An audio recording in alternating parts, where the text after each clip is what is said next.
The first time she struck him, no one believed what they had just seen, because a man who had never been challenged before, a man who gave orders without question, was suddenly on the ground, his body still, his voice gone, his power broken in a single moment, and the silence that followed was heavier than anything that had come before it. Welcome to Story of the Black Past, where we uncover hidden stories, powerful truths, and forgotten moments from history. Before we begin, tell me where you are watching from, your city, your country, and the time you are watching this. And if you have not subscribed yet, take a moment to like this video and subscribe. Thank you for being here. Stay until the end, because this story will keep you thinking. You will not want to miss a single moment. Now relax, remove all distractions, and pay close attention as we begin. They called her Amma, not the name given by those who claimed to own her, but the name spoken quietly among those who understood what she carried, because names, when held by the right people, carry meaning, and Amma's name carried something more than identity. It carried presence.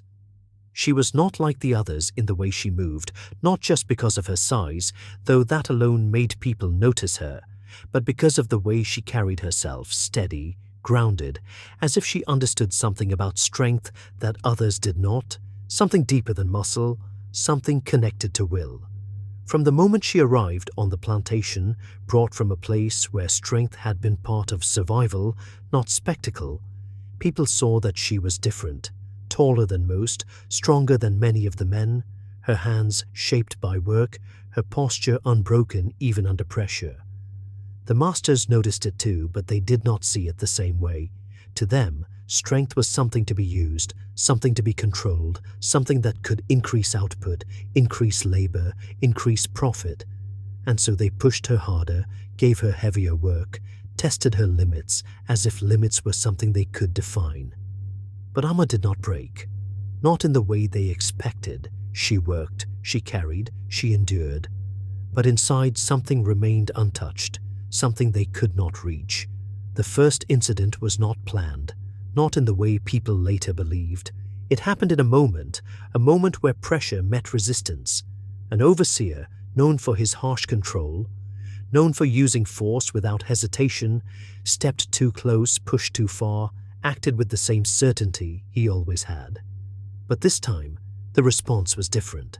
Amma did not step back, did not lower her gaze, did not accept what was coming. She stood, still, unmoving, and when he reached for her, she reacted, not wildly, not without control, but with precision. A single movement, a single strike, and the man fell, not stumbling, not catching himself, but falling completely, as if something had been removed from him in that instant. The silence that followed was immediate, heavy, unbroken, because no one had ever seen that before. Not like that, not so direct, not so final. The overseer did not rise immediately, and in that delay, in that space where he remained on the ground, something shifted, not loudly, not visibly, but deeply. The others watched, not speaking, not moving, because they understood something had changed. The masters would call it defiance, they would call it danger, but among those who saw it, it was something else. It was proof that strength, real strength, could exist even where it was not allowed. The overseer recovered later, not fully, not in the same way, because something had been taken from that moment. Not just physical control, but certainty, the belief that he could act without consequence. And that loss stayed with him. But it did not stay only with him. It spread, quietly, through the plantation, in looks, in silence, in the way people began to see Amma, not just as strong, but as something more. Something that could not be easily controlled. The masters reacted quickly, not because they fully understood what had happened, but because they understood what it represented: a break in order, a challenge to the system, something that needed to be contained before it grew. They increased pressure on her, watched her more closely, tested her in different ways, believing that control could be restored through force. But force had already been challenged, and once challenged, it does not return to its original form. Amma continued her work, as expected, as required. but the way people saw her had changed, and that change mattered, because perception shapes reality. The masters believed they could break her, reduce her, force her back into what they expected, but they did not understand something important. Strength is not just physical, it is mental, it is internal, it is something that, once fully realized, cannot be easily taken away. Days passed, then weeks, and the tension did not fade, it grew. Because one act, even a single one, can create a ripple, and that ripple does not stop immediately. It spreads. The next incident came without warning. Another overseer, another moment, another attempt to assert control. And once again, the outcome was not what was expected. The strike was faster this time, more direct, more certain, and once again, a man who believed himself untouchable found himself on the ground. The pattern had begun, not planned, but undeniable. And now, the question was no longer what had happened, but what would happen next. Because something had been revealed, something that could not be unseen. And as the plantation watched, as the masters struggled to respond, as the silence carried more meaning than words ever could, one truth became clear. Amma was not just strong, she was becoming something else, something they could not easily defeat. The second time it happened, the plantation did not return to normal after. Because one incident can be explained away, dismissed, controlled, but when it happens again, when the same result appears under different conditions, it becomes something else, something that demands attention, something that cannot be ignored. The masters understood this immediately, not in words, not in open admission, but in the way they reacted, faster this time, more deliberate, because now they were not dealing with a single moment, they were dealing with a pattern, and patterns threaten control in ways that isolated events do not. Amma was no longer just another worker in their eyes. She had become a problem that needed to be solved, not because of what she had done alone, but because of what it represented. The possibility that resistance could exist in a form they could not easily suppress. They decided to act publicly, not quietly, not in the shadows, but in a way that would send a message, because in their world, control is maintained not just through action, but through display, through visible demonstrations meant to remind everyone of the structure that holds everything in place. Amma was called forward, not asked, not invited, but ordered. The space around her filled quickly, not with noise, but with presence, people watching, waiting, because they understood what this meant, even if no one spoke it out loud. The overseers stood ready, more than before, stronger men, chosen not just for position, but for size, for force, for the belief that this time would be different. The masters watched closely, their attention fixed, because this moment was important, not just for Amma, but for the entire plantation. This was where control would either be restored or weakened further. Amma stepped forward, not slowly, not with hesitation, but with the same steady movement she had always carried, because whatever fear existed in that space did not change the way she moved, it did not break the way she held herself. The first overseer approached, confident, certain, because he believed that numbers would make the difference, that preparation would change the outcome, that what had happened before could be corrected. He reached for her, and in that moment, everything repeated, but faster, cleaner, more direct. Amma moved with the same precision, the same control, her strength not wasted, not scattered, but focused, and the result was immediate. He fell, not with resistance, not with recovery, but completely. The silence that followed was heavier than before, because now it was no longer surprise, it was recognition, the understanding that this was not chance, not luck, not a mistake. The second overseer did not wait. He stepped forward quickly, trying to take advantage of the moment, trying to act before the pattern could repeat. But speed without understanding is weakness, and in his rush, he lost control. Amma turned, one movement, one strike, and he fell as well. Now the space changed completely, not just in silence, but in meaning. Because what had been an attempt to restore control had become something else entirely, a demonstration. But not the one they intended. The masters reacted immediately, stepping in, stopping what could continue, because they understood now that allowing this to go further would only deepen the shift that had already begun. Amma stood still, unmoved, unshaken, not advancing, not retreating, because she was not acting to dominate, she was acting to resist, and resistance does not chase. It holds. The overseers were removed, carried away. The scene ended, but the impact did not, because everyone had seen it, everyone had felt it, and once something like that is witnessed, it does not disappear. The masters spoke later, behind closed doors, their voices more controlled than before, but carrying something they could not hide completely: uncertainty. Because they had prepared, they had planned, and still, the result had not changed. That meant something deeper was at play, something they did not fully understand. Among the enslaved, the meaning moved differently, not through words, but through awareness, through the way people looked at Amma now, not just with respect, but with something stronger: recognition. Because what she had done was not just physical, it was symbolic. It showed something that had always existed, but had not been seen so clearly. That strength, real strength, could not always be controlled. Amma returned to her work, as expected, as required, but nothing was the same. The space around her had changed, the way people moved around her had changed. Even the masters, though they would never admit it openly, adjusted their behavior because they understood now that direct force had limits, and they had reached them.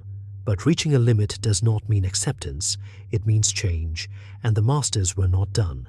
If physical force could not break her, they would try something else, something slower, something designed not to confront strength directly, but to weaken it over time. Because control, when it cannot be taken quickly, is often attempted gradually. And as that new approach began to form, as the tension shifted from open confrontation to something quieter, something more strategic, the story moved into a different phase, not of direct blows, but of pressure, of testing, of finding ways to break what could not be broken easily. And the question now was no longer whether Amma could stand against force. That had been answered. The question was whether she could endure what came next. Strength like hers did not begin on that plantation.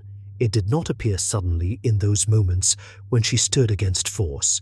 It had been built long before, shaped in a different place, under different conditions, where survival depended not on obedience, but on resilience.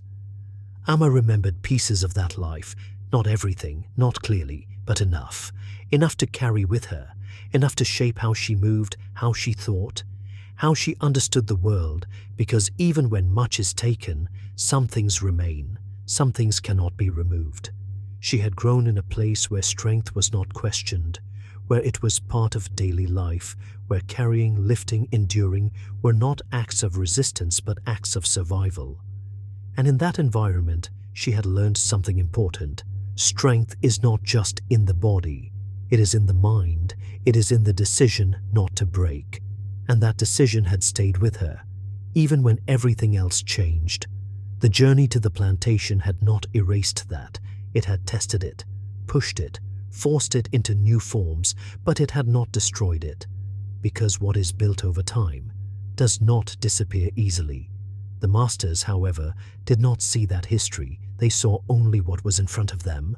A woman who resisted, a presence that disrupted their control, a problem that could not be solved through direct force. So they changed their approach, not openly, not in ways that could be easily seen, but slowly, carefully.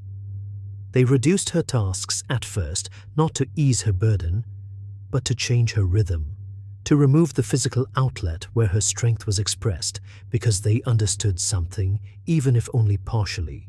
If strength cannot be broken directly, it can be weakened by removing what sustains it.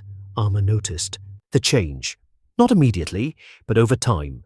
The work she had been given, the heavy lifting, the constant movement, the tasks that matched her ability, began to disappear, replaced by smaller duties, repetitive, controlled, limiting. At first, it seemed like nothing, just a shift. But shifts matter because they change how a person exists within a space. The forge, the fields, the areas where movement was open, where strength had purpose, were replaced with confined spaces, narrow tasks, reduced movement, and though her body remained strong, the environment around her was being shaped to limit it. But physical change was only one part. The masters also used silence, not the silence of fear, but the silence of isolation. They separated her more often, placed her in spaces where interaction was limited, where connection was reduced, because they understood that strength is not only individual, it is also supported by presence, by recognition, by the understanding that one is not alone. And by removing that, they hoped to weaken what they couldn't confront directly. Amma felt it, not as pain, but as pressure. A different kind of pressure than before, quieter, slower, but persistent. Days passed, then weeks. The direct confrontation stopped. No more overseers stepping forward. No more attempts to challenge her openly. Instead, observation, distance, control. The plantation adjusted around her, not to accommodate her, but to contain her. But they misunderstood something important. Strength that comes from within does not depend entirely on external conditions. It can adapt, it can shift, it can find new ways to exist. Amma did not resist this change with force. She did not react in ways they expected, because she understood something they did not fully grasp, that not all resistance is visible.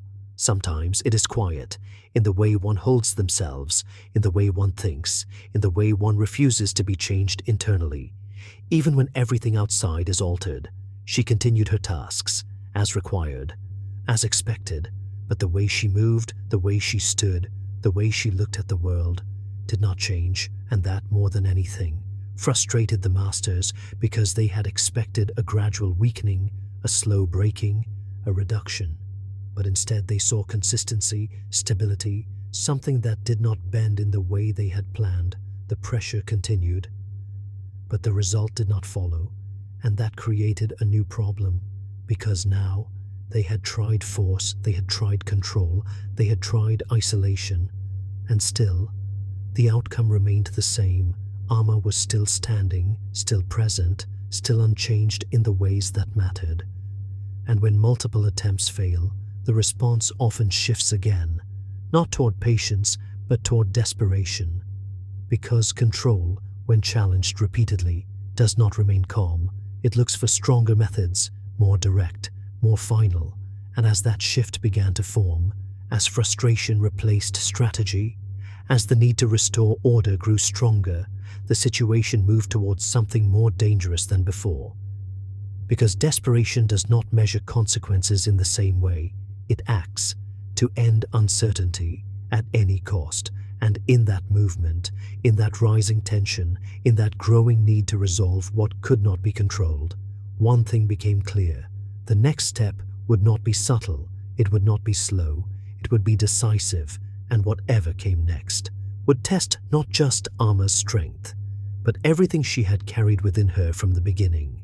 The shift from quiet pressure to open action came without warning, because when patience fails, those in power often move quickly, not with careful planning, but with urgency, driven by the need to end what they cannot control.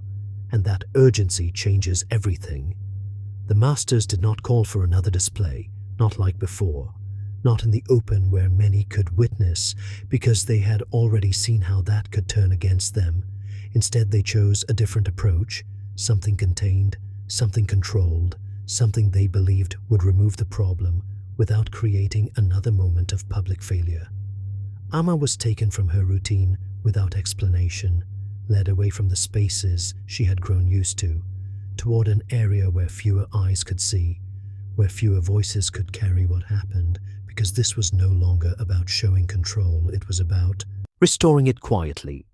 The men waiting were not overseers in the usual sense, they were chosen differently, selected not just for strength, but for willingness, for the kind of action that does not hesitate, because hesitation had already proven ineffective. Amma understood immediately, not through words, but through presence, through the way they stood, through the way the air felt. This was not another test. This was an attempt to end something. She did not step back, did not speak, did not ask, because there was nothing to ask. The first movement came from them, direct, forceful, designed to overwhelm. But they had misunderstood again. They believed that numbers would create control. That force, when applied strongly enough, would break resistance. But they had not understood the nature of what they were facing. Amma moved with the same clarity she had always carried, not reacting wildly, not losing control, but responding with precision, because strength without direction is wasted, and hers had always been focused. The first man fell quickly, not because he was weak, but because he was unprepared for the way she moved. The second came at the same time, trying to take advantage of the moment, but in doing so he lost coordination, and that loss created an opening.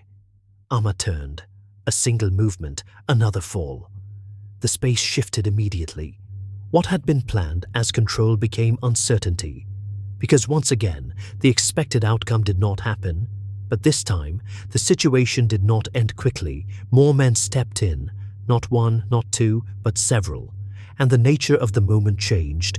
It was no longer a series of controlled interactions. It became something else, a struggle of endurance, of timing, of awareness. Amma did not move recklessly. She did not chase. She did not overextend, because she understood something critical. This was not about winning a moment. It was about surviving it.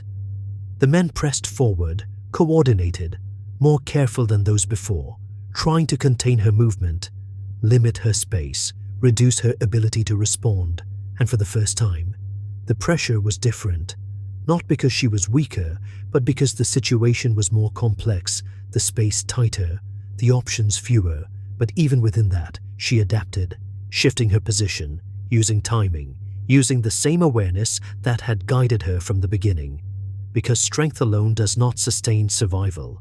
Understanding does, one by one. The attempts failed, not completely, not easily, but enough. Enough to prevent control, enough to stop the outcome they had planned. The masters watched. From a distance, their expressions no longer confident, no longer certain, because they had reached a point where their methods were no longer working. Not force, not pressure, not isolation. Nothing had produced the result they expected, and that realization was more powerful than any single moment of resistance, because it showed something they had not wanted to accept, that there was a limit to what they could do. Amma stood, still, breathing steady, unbroken, not untouched, but not defeated, and that difference mattered, because defeat is not always physical. It is the moment where someone stops standing, stops holding, stops resisting, and that had not happened. The men stepped back, not in defeat, but in recognition, because continuing would not change the outcome. It would only repeat what had already been proven.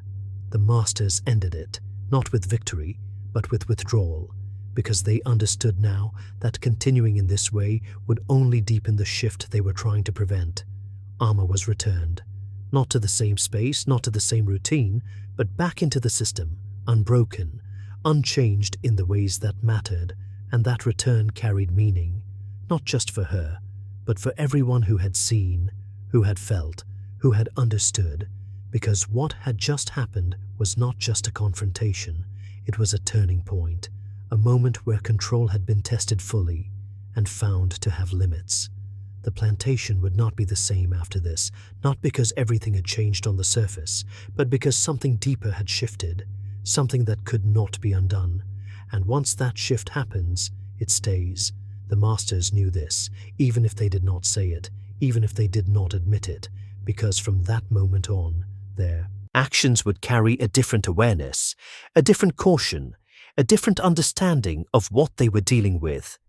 And Amma remained, not as someone defeated, not as someone broken, but as something else entirely, something they could not easily define and could no longer ignore.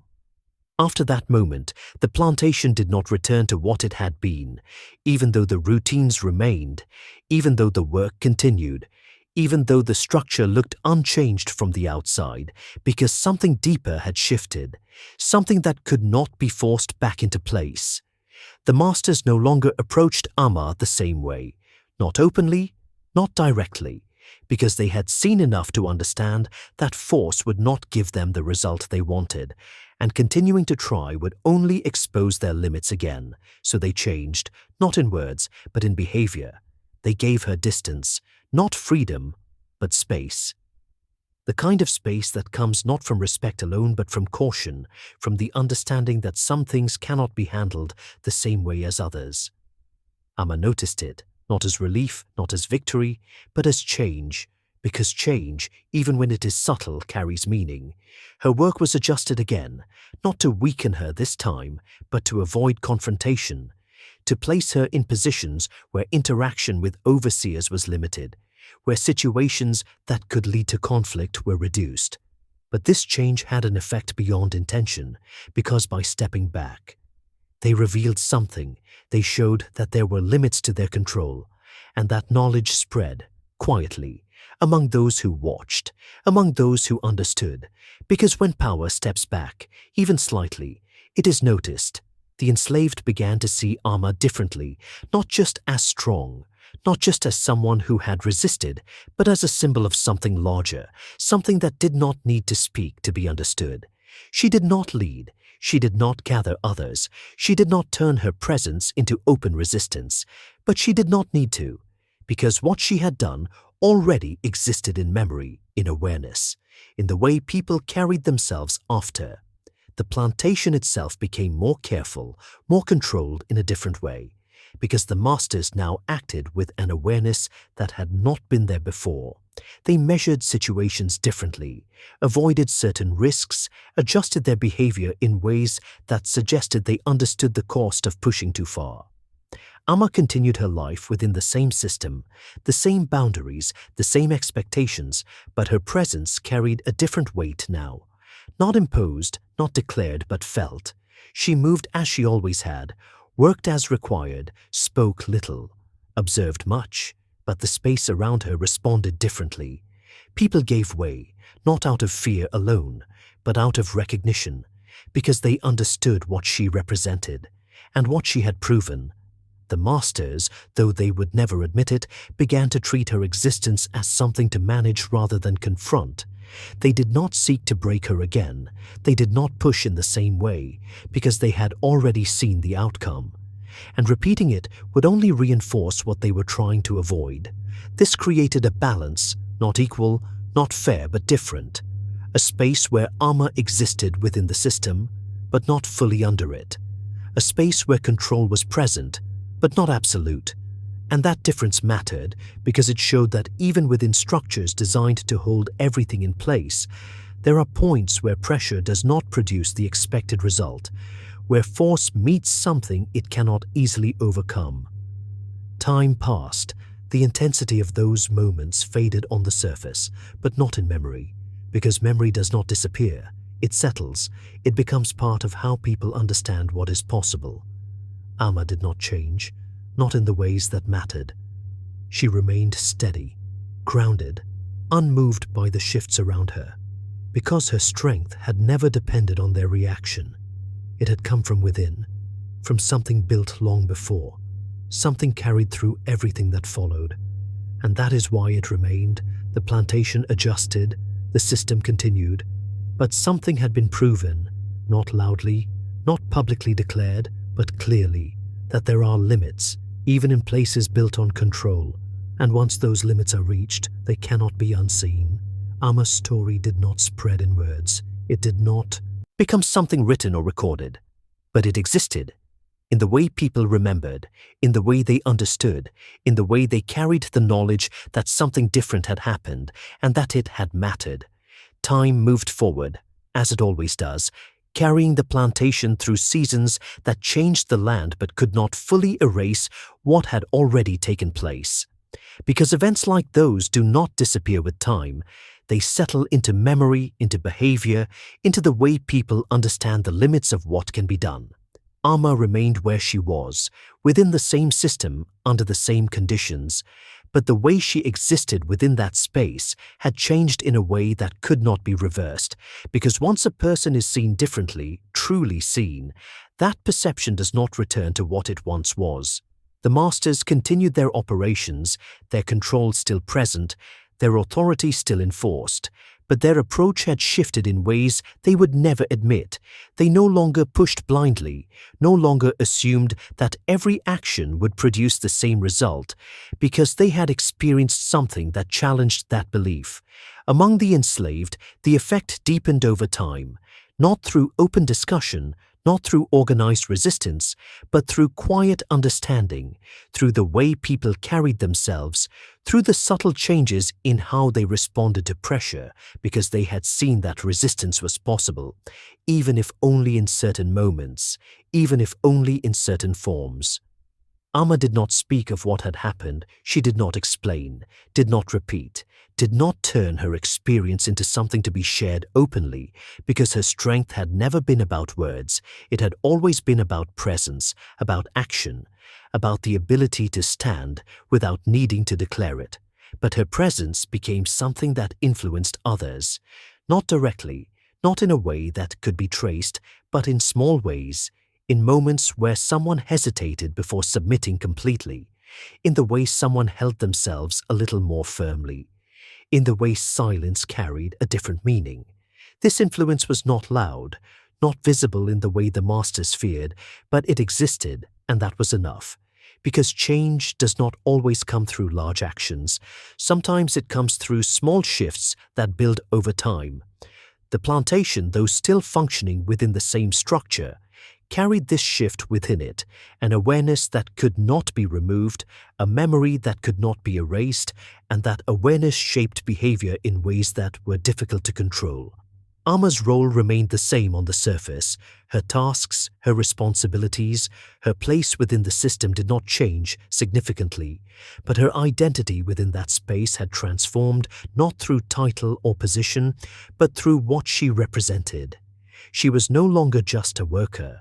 She was a reminder that strength could exist beyond expectation, that resistance could take form even under pressure, that control, no matter how strong, had limits.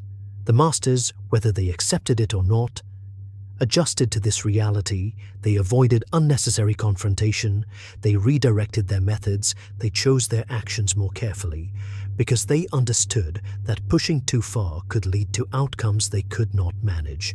And in that adjustment, in that quiet shift of behavior, something important was revealed, not through words, but through action. That even those who hold power can be forced to recognize limits when those limits are reached. Amma continued, day after day, unchanged in the ways that mattered, her strength not diminished, her presence not reduced, her understanding of herself not altered by the pressure placed upon her. And that consistency became her legacy, not something written, not something declared, but something carried through memory, through awareness, through the quiet recognition of those who had witnessed what she had done. Years would pass, new faces would arrive, old ones would disappear, but the story would remain, not in full detail, not in perfect clarity, but in fragments, in impressions, in the way people spoke without speaking, in the way certain moments carried more weight than others, because that is how some stories survive, not through record, but through presence, through the impact they leave behind, and the understanding they create. Amma's life did not end in that moment of confrontation. It continued, but what she had already done was enough to shape how she would be remembered, not as someone who spoke loudly, not as someone who led openly, but as someone who stood, who resisted, who showed that even in a place built on control, there are moments where that control is tested and found to have limits. In the end, her story did not close with a single moment. It did not end with a final act or a dramatic conclusion, because some lives do not follow that kind of path. They continue quietly, steadily, leaving behind something deeper than a single event, something that settles into the fabric of the place where it happened. The plantation remained, the system continued, the structure that held everything together did not collapse, but it was not untouched, because once a boundary has been reached, once a limit has been revealed, the space within that system is never the same again. The masters carried on with their authority, their routines, their expectations. But beneath that surface, there was a difference, a quiet awareness that control was not as complete as they once believed, that there were forces they could not fully predict, actions they could not fully prevent.